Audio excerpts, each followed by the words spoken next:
Hello everyone and welcome back to another quick video. Today I'm going to be discussing that whole streetlight interference thing that's out there. Or what like an electric person or a slider, whatever they call them, walks under a streetlight and uses their psychic powers to magically turn on or off these streetlights. Which is, I had to make a video on this because I've seen this a whole lot over the internet. And I'm just going to show you kind of how a streetlight works in essence today. So today right here we have a GE M250R2. It's a 70 watt high pressure sodium streetlight, and the reason why I'm using high pressure sodium aside from other light sources such as mercury vapor and metal halide is that is the most predominant source of light I see in these videos, and that is because of this little gadget down here, which is called the igniter, and the property of these lamps when they reach end of life, which is called cycling. Now, I see these pretty much only with high pressure sodium, aside from maybe PSMH, which is pulse start metal halide, which is basically the same system, just uses a metal halide lamp instead of high pressure sodium. So that thing down there is the igniter, and that's what actually it turns on the lamp pretty much, since these lamps have no way of starting without without a high voltage pulse through that lamp. Now that igniter sends 4,000 volts, just a little spark of 4,000 volts, through that lamp to get it going. Now, that there is the ballast, or in this fixture is called a choke. Well, it's just pretty much a ballast. It's a reactor ballast, but this sort of setup here is called a choke. There are different ones called auto transform ballasts, which are used for larger lamps, and pretty much what those ballasts do is they step up the voltage as well as have a choke built in with them. And that the choke is basically just to limit the current. This lamp runs off power from the mains, and this, all it does here is just limit the current for the lamp. So lamp in here is a 70 watt high pressure sodium lamp, and when we fire it up, we'll just turn it on. Let me just turn off the main lights in the garage here. You can see this thing fires up pretty much instantly. And you see it starts off with a dim white color, and right now what's happening is it's just a straight mercury arc right now. So there's no sodium in the arc right now. But as the lamp warms up, you'll see it start to turn a yellowish color, and see it's happening right now.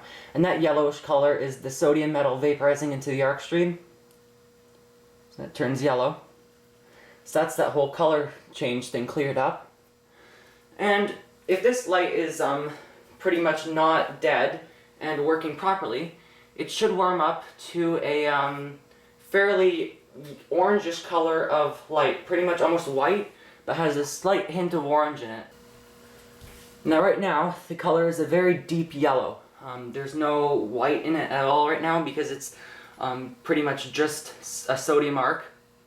But as it warms up, the mercury arc you saw before it turned yellow, that will mix with the yellow color of the sodium arc and create a whitish yellow kind of light, which is the familiar color of high pressure sodium street lighting. So this thing warms up actually pretty fast, since it's such, a low wattage. I would give it probably another minute for it to warm up all the way, but for means of this video, you can see it's pretty bright. And that I would say is the color you'd usually see. Yeah, now it mixed with the arc. So everything's working properly, and it's not cutting out like you see in those streetlight interference videos when people walk under them. And I'm obviously right beside this, and it's not happening. Now, either that would mean I'm not an electric person, or this is just a perfectly good working lamp. So we'll turn off the lamp here, and we just get the lights going in the garage. If you're wondering, I replaced all the lights in the garage with preheat, so that's kind of cool. I have this dead, well, end of life at least, Sylvania Lumilux 70 watt high pressure sodium lamp.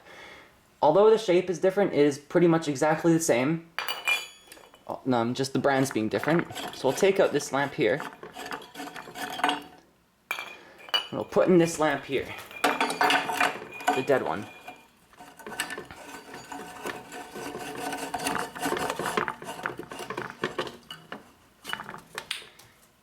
turn off the lights in the garage and we'll fire it up.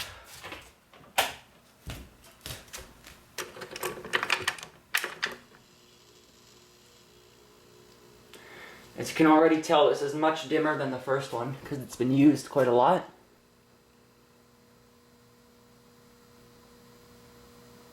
And the color of the arc is different, obviously, for that same reason. Now, instead of it warming up and turning to a dark yellow, a very deep yellow, and then getting bright from that yellow, you'll actually see, and you can see it already, the white arc getting brighter, and that will slowly fade into the yellow arc. This, I believe, is because of the loss of sodium in the arc tube. It can't really vaporize it as much as before. Please correct me if I'm wrong, but I believe that's why. And you can see it's kind of already turned into the bright whitish yellow color instead of the deep yellow. We'll give it a minute, see if it'll cycle. That phenomenon is known as cycling, by the way, where it turns off and, you know, there it goes. See that?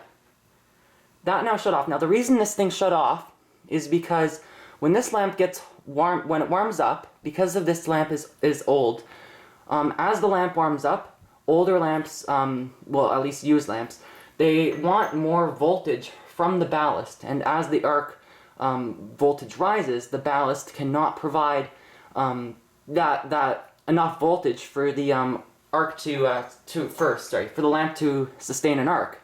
So it will just simply just extinguish.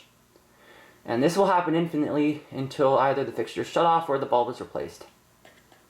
So that's the whole thing. So if people are standing under it and it's off like this, and then it comes on and, you know, shuts off, that's not that whole streetlight interference thing. It's just purely how these things work. I'm gonna let it start back up.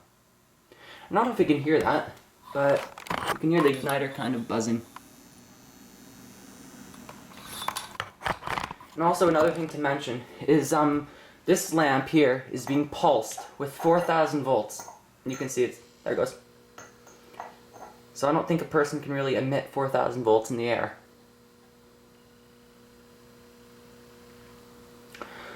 So yeah, that's pretty much how this whole thing works. The ballast here, I'm just give a quick rundown of how these lamps work, and I'm going to turn back on the garage lights just so you can see.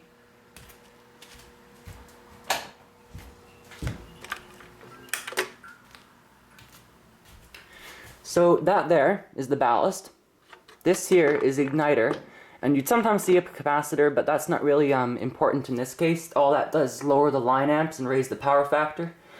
That's pretty much all that's happening here. There's no, you know, electric people or sliders. It's just, you know, when that lamp gets old, it requires more voltage, and the ballast can't provide that. So it extinguishes, and the igniter will try to start it, and it will start, and, you know, whole thing starts all over again.